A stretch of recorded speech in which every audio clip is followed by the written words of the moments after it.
Hi there, out in the garage again for another episode on the Westminster project. As you can see, well, sporting a new Rusty Nuts Austin t-shirt which I got on eBay. I can't remember where I bought it from. I'll have to find out. But I thought it looked alright, so it's another workshop t-shirt for me to wear. Yeah, so I've been sorting through stuff in the workshop. Had this box here full of lots of nuts and bolts from the engine tear down. I know what the majority of them are. There's a few that I don't, but there was something I was going to show you in a previous video a long time back. I had the two cylinder heads. I had the original cylinder head, which is the gallery head, and the Healy head on the bench here.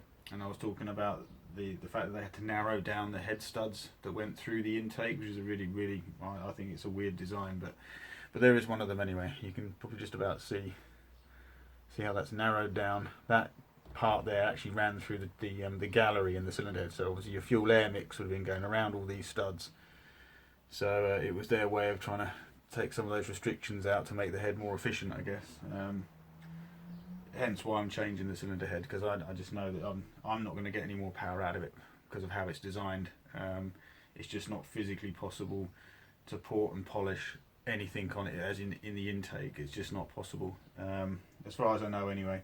That's why I've gone for another cylinder head, the Healy head, which has the separate intake manifold on the 12 ported face, and obviously I can run bigger carburetors because you're dictated by the old cylinder head would dictate what carburetors you could run, pretty much, unless you have some special manifolds made that would bolt onto the existing one maybe, I don't know, but definitely the easiest thing to do to get more performance is to buy the Healy head.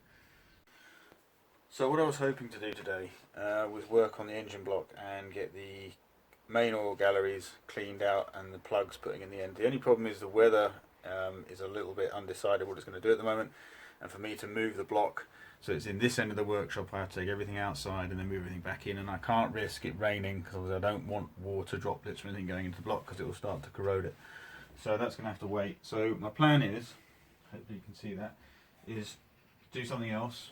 It's to getting this manifold, hopefully, and this water pump,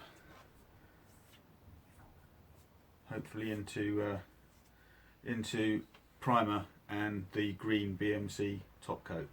The reason I'm painting the intake manifold is because it would have probably looked like this, or it would have been in the, I don't know what you call it, it's like a kind of bluey greeny Austin Healy colour or something like that, but obviously the Austin Westminster wouldn't have this manifold, but normally the Austin Westminster engine would have been completely green, apart from the carburetors and any ancillary items, but I think the dynamos and the starter motors were green as well, but it wouldn't have had this. So to make it look less like it's different, I'm going to make this green so it looks like more like the standard BMC engine, although it isn't. So that's the plan anyway.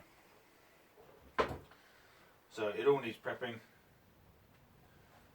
and this is where I find out I haven't got the equipment to prep it, but we'll see. We'll see how we go. Right, let's have a look around and see what I've got. So what I've got to hand is some 240 grit. Obviously I've got more than that, but I've got some 240 grit sandpaper. So on this water pump, I'm just going to basically just go around it, key it up, and then once it's keyed, I'm not too sure about this paint, whether it will react with the top coat, I'm not sure. So, I'm not a paint expert. So what I'm going to do is I'm going to key it, and then I'm going to put some etch primer on top of it once it's keyed, let that dry, and then it'll be ready for top coat. And then we'll look at how we're going to deal with the manifold. All I'm doing is just literally just keying it off. There's probably no reason to go through the paint, the metal. All you're doing is just keying it to give the paint a surface to cling to. Right, so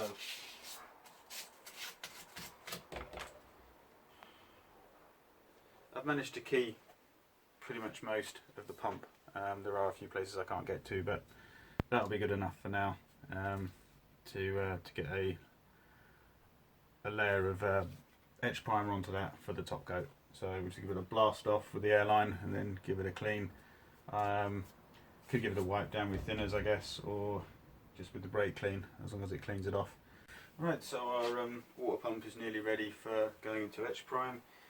What I've done is it looks a little bit like a dog's dinner, but I've masked up the back. Obviously this is where the impeller or rotor, whatever you call it, goes into the engine, and there's obviously the front, which is where the fan belt goes on. What I have done is I've just, the bolts that to hold the fan on, I've just masking taped them and just wound them in about ½ centimetre, because you don't want paint in your threads, because once it goes hard it can be a real pain, and then you've got to run taps through, so it just saves you a job. And then obviously taping up the bolts means that you don't have to wire brush all the bolts clean again from paint. So that's that. So obviously we're left with this overhang on the masking tape, and just for those who, you know how I find it, it's a little bit like to get rid of it, it's a little bit like making gaskets. If you don't have a knife or blade to hand, I did this on the engine block when I was masking up all the holes and ports for everything. If you take a hammer, and you don't have to, you know, bash the living crap out of it, all you do is I think you can use the flat end or the ball point end, the ball peen end. It doesn't really make any difference really, and you just tap along the edges, just nice and gently. You don't have to beat it, just nice and gently, just tap. And what happens is the edge, because the edge is quite sharp, it actually cuts the paper, he says, without damaging it like that. So it saves using a knife, risking cut fingers, or cutting things you don't want to cut.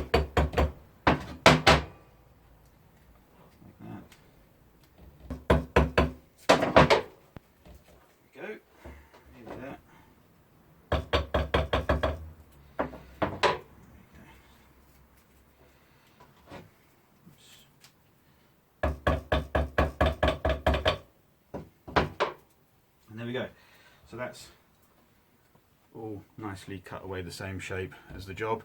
Like I say, it's similar to making a gasket, but obviously we're not doing that. We're just trying to cut the excess tape off. Wrong hand.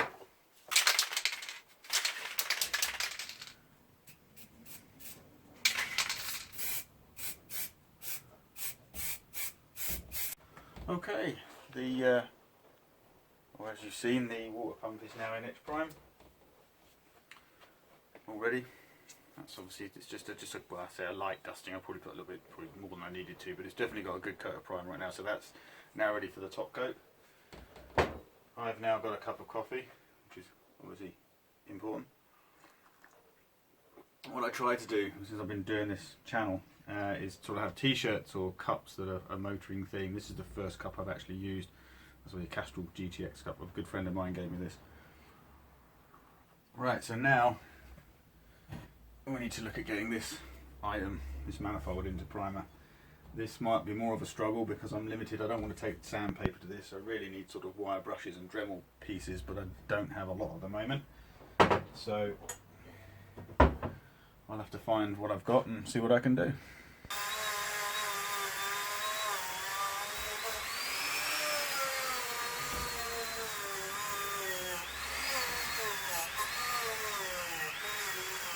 So it's Sunday, back out in the garage again. Just some stuff I've done off camera because obviously it would be too much to film. What I've done is, as best I can, I've got this into a more serviceable condition for paint.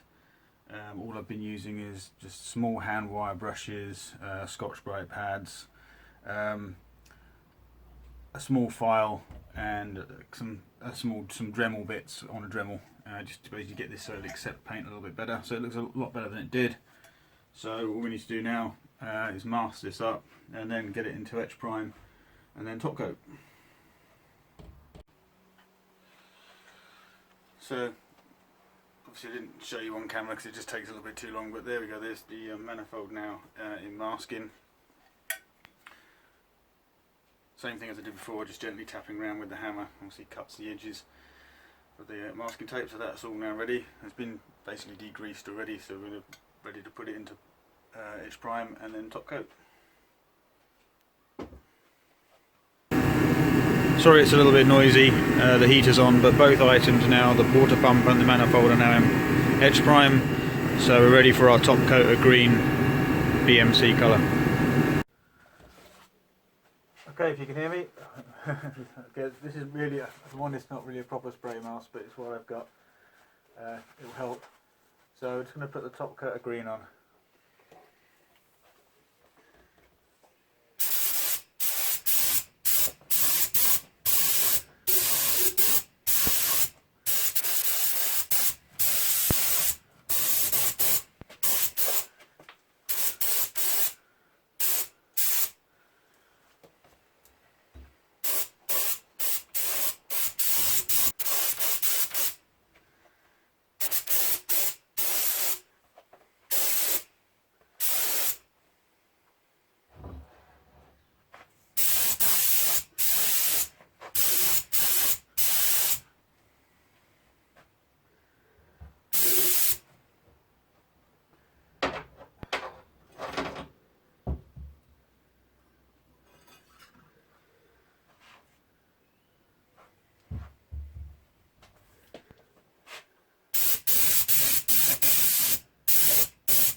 Wasn't that so professionally done, huh?